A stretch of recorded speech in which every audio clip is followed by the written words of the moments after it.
呢一度咧就係北角幽駿公園，係位於北海道嘅尖小木。而呢一度咧，亦都有一隻退休嘅一代馬王住喺度嘅，就係金槍60啦。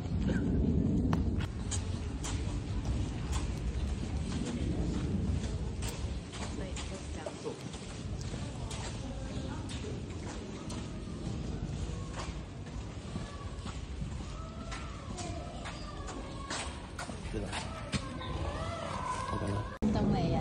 金槍60做完運動，而家出晒煙啊！幾多歲啊你 Hello，Goodbye。拜金槍仔 ，Hello，好靚仔啊你，好精神啊仲係。你睇下金槍仔，佢好似啱啱做完運動啊，而家咧仲係散發緊一啲氣出嚟嘅，好精神啊你仲，哇好有霸氣喎仲係，我都要影低佢先，好叻啊你，好型啊！但係我哋有隻貓仔整斷咗你隻腳啊！呢一度咧就係金槍60嗰個馬房嚟嘅。除咗佢之外咧，仲有幾隻馬咧都係喺呢一度嘅。咁我頭先見到咧，阿金槍仔咧都仲係咁精神奕奕，同埋充滿咗霸氣嘅。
金槍60咧，其實係被譽為馬王之中嘅馬王嚟嘅。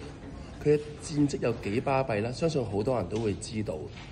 其實佢嘅戰績31次出賽，26次冠軍，2次亞軍，1次季軍，1次殿軍，1次咧就喺4班咧係無啦啦唔入3甲嘅啫。所以咧，其實佢係勁到不得之了。佢喺9歲嗰陣時退役。咁嗰陣時應該攞到獎金都超過1億6千幾萬。咁佢而家咧就係10歲啦。咁咧就喺呢一個北海道。咁其實見到佢而家咧都幾幸福嘅感覺。如果我作為我曾經係一個好中意金槍60嘅馬迷嘅話咧，我而家見到佢喺度咧，其實都幾開心。